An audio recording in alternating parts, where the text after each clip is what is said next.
Yahweh, Bahashem Yahushai, Bahashem Kwadash, and double honors to the elder apostles of the great millstone that have taught us this truth, and to include the elder bishops on down, and Yahweh Bahashem Yahushai Brakatham to the elect, you brothers out there that's forwarding this truth in all sincerity. And once again, it's your brother Laban at you with another video. And just as you can see, a 7.4 earthquake is struck. 111 people dead, buildings collapsing in Colombia. And yeah, this is one of the judgments of the Lord, which have come down upon our people. And judgments happen all the time, but when you're not in the right, then these judgments will proceed upon you. And that's the issue with our people. And as a matter of fact, the people of Colombia are our people of the nation of Israel. So it's happening to them. Well, it's not about just being the chosen people of the Most High. It's about being the chosen people of the Most High, worshiping your power. And this is something that they're far away from. And this is why things happen among our people, such as this, right? Because I was doing a little research and I found out that the predominant religion of Colombia is Roman Catholicism and or Christianity. This is the same place where you have this statue, this major Jesus peace statue that's in Colombia somewhere. So that shows you where their heart's at based on this statue right here. And I mean, of course, it's to do with the fact that our people have been conquered by the conquistadors and took on their religion, primarily the Roman Catholic religion, which is considered the false prophet in the book of Revelations. So that's whom they worship. So this is nothing more than a pseudo God, which isn't real. And that's why all their gods will have failed them. All right. So the judgment of the real power that have created the God of Israel, so to speak, has judged our people. All right, because they failed to recognize the true and living power, whether they know or whether they don't know. But you got to know your power. This is one of the reasons why you got to know your power, so that bad things don't happen. All right, and that's a part of the curse too. Is not knowing who your power is, and because you don't know who your power is, any evil can happen to you. All right. Zephaniah 3 and verse 5, the just Lord Yahweh is in the midst thereof. He will not do iniquity. Every morning doeth he bring his judgment to light. He faileth not, but the unjust know of no shame. Absolutely. So the Lord doesn't fail with his judgment. So the Lord could be in the midst of you for good, or he could be in the midst of you to do evil unto you.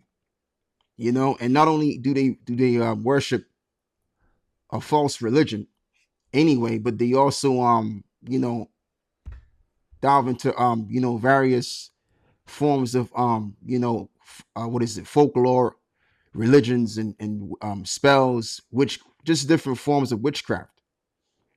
And the scripture speaks about not suffering a witch to live, especially in the law. Now let's read this. It's giving the children of Israel the commandments right here. All right. So now, let me read this as well. Leviticus 20 and verse 5. Then will I set my face against that man, right? And against his family, and I will cut him off, and all that go whoring after him to commit whoredom with Molech from among their people. And that's what our people were doing at the time. They were giving their seat unto Molech. Now, Molech is something equivalent to the 40-foot owl that they worship in in what is called the Bohemian Grove, which is stationed in California, Sonoma County, Georgia, California, if I'm correct. That's where these powerful people. Let me turn this off. I'll be right back. Yeah, so the Bohemian Grove is a 40-foot statue, an owl that they worship, and they do the cremation of kid, which is to do human sacrifice, especially sacrificing babies and stuff like that. So that's the origin. So that right there is Molech. When you check it, the Bohemian Grove, the cremation of care, worshiping that 40-foot hour, giving human sacrifice, especially sacrificing children, is what they were doing to Molech, the god of Molech. So they would give their seed unto Molech, and they would sacrifice their seed in the flames. That's what Jake was doing. He would set his face against them for doing this. All right, because it was odious, and it involved them worshiping another god, as that's written according to the book of what, Exodus. I think it's what, the 20th chapter. It's either the 20th chapter or the 22nd chapter where it mentions the first commandments, right? Yeah, so it violates this right over here. Verse 3, thou shalt have no other gods before me. So there you go. So when they worship Molech, they were in violation of that.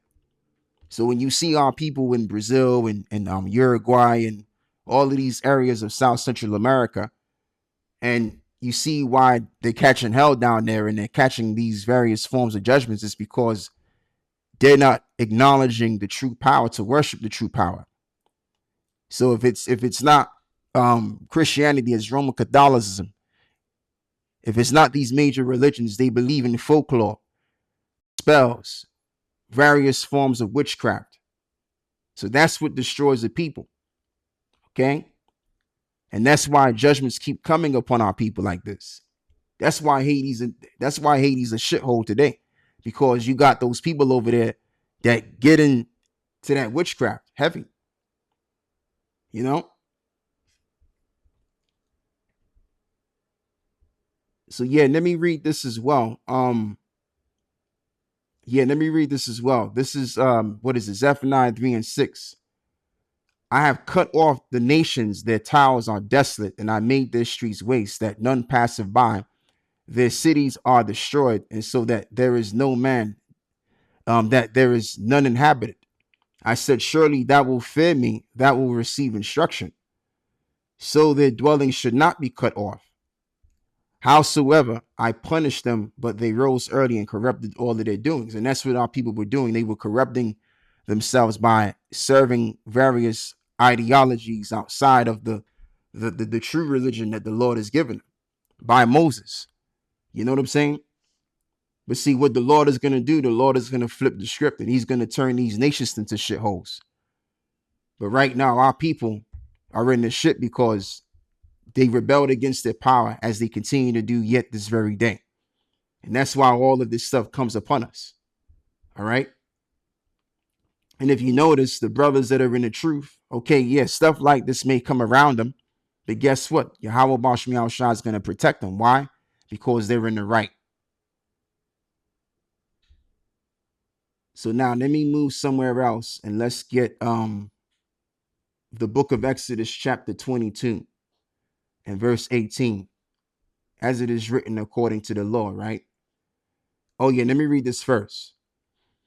Yeah, so this is the verse that I wanted to end it off with, and then precept that with Exodus 22. So as this reads, and the soul that turneth after such has had familiar spirits, and after wizards to go a whoring after them, I will even set my face against that soul, and I will cut him off from among his people. Sanctify yourselves, therefore, and be ye holy, for I am the Lord your power. Exactly. So the Lord is a power unto us. And it is commanded what? To sanctify yourselves, therefore. So when you sanctify yourselves, you would have had to have separated from these false deities. You would have absconded from these dirty, filthy practices that the heathen were doing. Okay? So the point is that the Lord will what? Set his face against those that even turn after such as have familiar spirits and after wizards, to put them out of their misery, so to speak. Like we used to say, years ago, the Lord put you to death. You know? So yeah, thou shalt not suffer a wish to live. So again, that's why these people got what they got, man. That's why they got what they got. So it reads over here, Colombian witchcraft, brujeria, is a rich mix of indigenous African and Spanish Catholic traditions. And you had our people that were taking the slaves from West Africa to Brazil, places like Colombia and all of that. So you got a mixed multitude of witchcraft that people have been getting into for years, and they still practice this stuff. It includes traditional healing, love spells, and folk magic, alongside fears of dark magic. Practices range from rural shamanism to urban occult markets, reflecting a deep history of cultural blending and superstition. Yeah, so all of this is what brings chaos, man.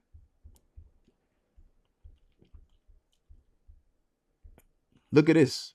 More than 100 deaths as search operations continue following Colombian earthquakes. Look at that, man. So where did all of that brujeria get them? The shamanism, the spells, the folklores, and they're believing in Jesus Christ. Where was their gods to protect them from all of this?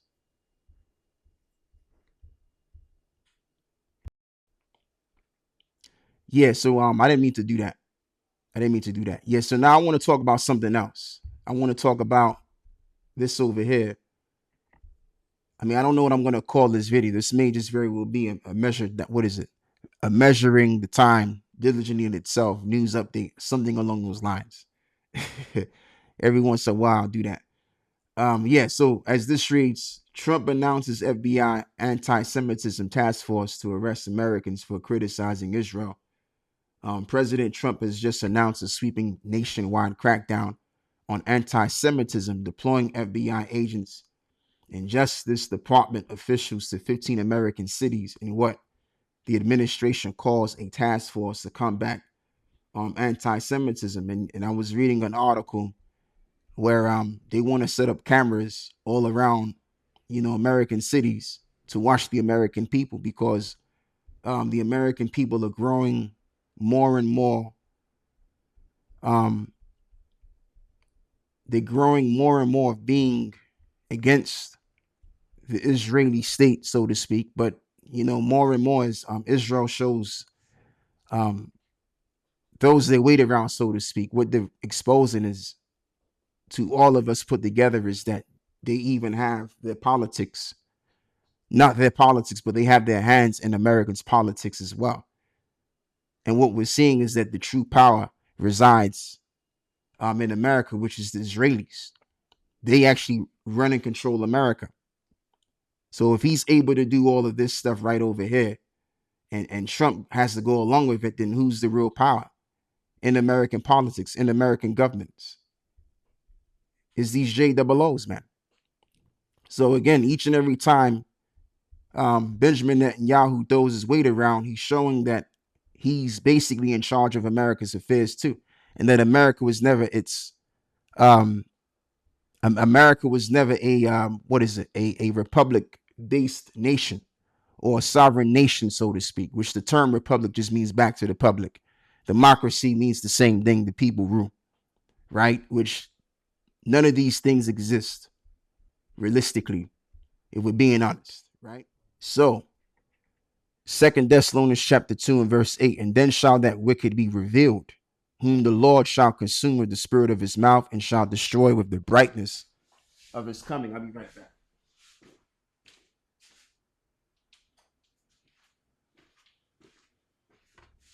So first and foremost, Esau is going to get exposed, and then the Lord is going to destroy him.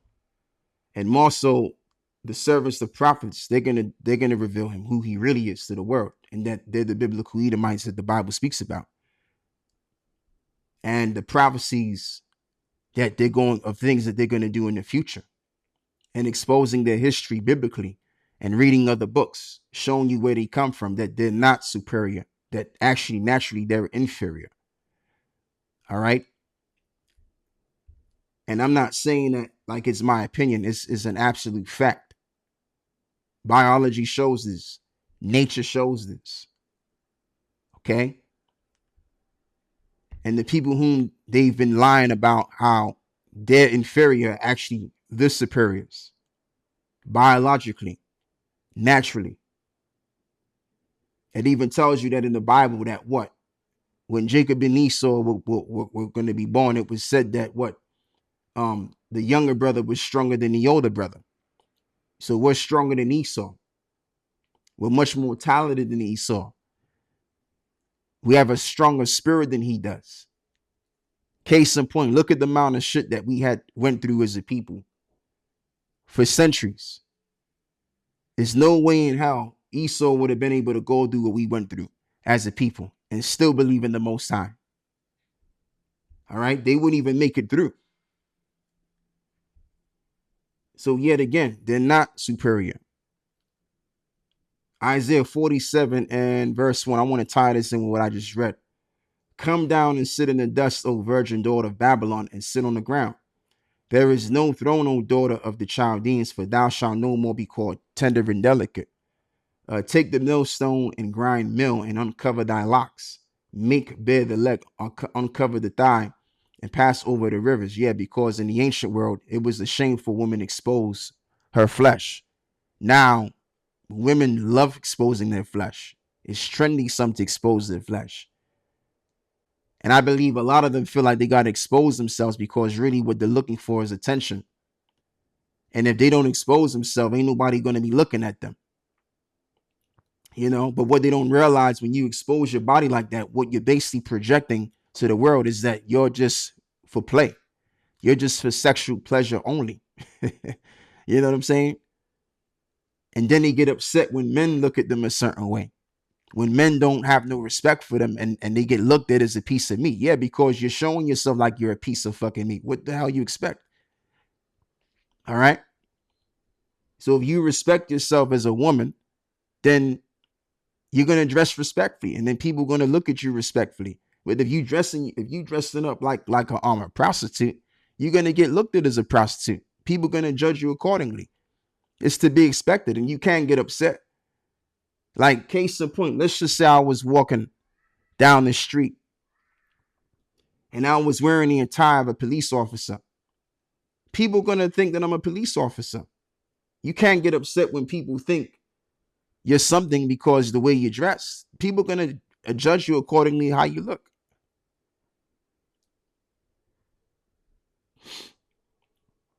You know? So it's like they're in a world of confusion. Like they want to be known, they want to be seen, they want attention. But then when you give them that kind of attention, they get upset. They look at you like you crazy. Like, nigga, what you looking at? Of course, people are going to look at you because you got on scantily clad clothing on. So they're going to look at you crazy. Like they want a piece of you. Anyway. Thy nakedness shall be uncovered, yea, thy shame shall be seen, and I will take vengeance, and I will not meet thee as a man. Yeah, so like I was saying, the Lord is going to get this man to be exposed. And after all that's come out about this man, the Lord is going to take care of business and destroy this damn devil and get him out the way and establish the kingdom. And that's what we're looking forward to, man, is the kingdom of heaven. That's the only thing that we get up morning after morning for, we live for. It's to see the day that Yahweh comes back and destroys this place and sets up the kingdom. That's the day that we look forward to, man. And if you ain't looking forward to the kingdom, but you claim to believe in Yahweh Bashmi Shai, man, you ain't really in the truth. Because if you're in the truth, you're gonna have a sound mind, and you're gonna be inquiring like the disciples did, and many other the prophets did. Luke 12 and verse, verse 2. For there is nothing covered that shall not be revealed, and neither hid that shall not be known. And therefore, whatsoever ye have spoken in darkness shall be heard in the light, and that which ye have spoken in the ears in the closet shall be proclaimed upon the housetops. Meaning that the stuff that you do in secret, the things you speak up in secret, is revealed. It's come to the light. It's come to the forefront. Everybody now knows what you're all about. Case in point, the Bilderberg meetings, all of these secretive councils. Everyone knows about these councils, and everybody knows what's really going on. I'm not saying everybody, but a lot of people are becoming very well aware how corrupt and how against the people they really are. Okay, so this man has been exposed. So the only thing we're waiting for now is the coming of our Lord to take vengeance against them for the wrongs that they have done against his people and himself to include. All right. And we talking about Yahweh Shai here. He's going to take vengeance against Esau and destroying his mother effer. You know? Yeah, man. So, I mean, yeah, that's all I got to say with this right here. I want to give all of the praises and the glory to the Most High and His Son, Yahweh Bashim Yahweh Shai Bashim Rakak Wadash, and double honor to the apostles of the great millstone that have taught us this truth. And the other bishops on down as well. And Yahweh Bashim Yahweh Shai Brakatham to you brothers out there of the household of the faith, also known as the elect. And that's all I got to say, man. Shalom.